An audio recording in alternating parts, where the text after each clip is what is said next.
Drew, this is for you. This is why you don't want to live in Boston. This is what happened yesterday here. Insanity.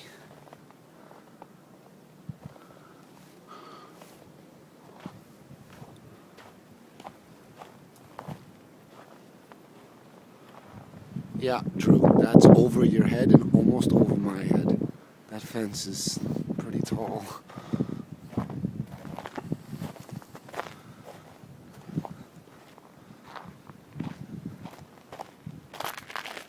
Look, the whole driveway is ice.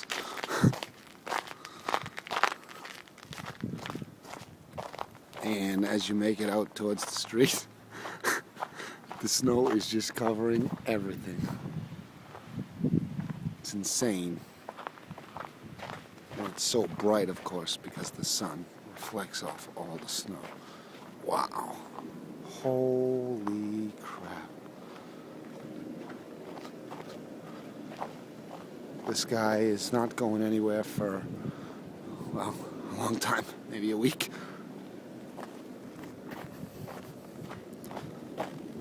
Look, you don't go anywhere. There's just nothing to do. It's like desolate. Okay, Drew. Hope you liked my video. Love you and miss you. Ciao.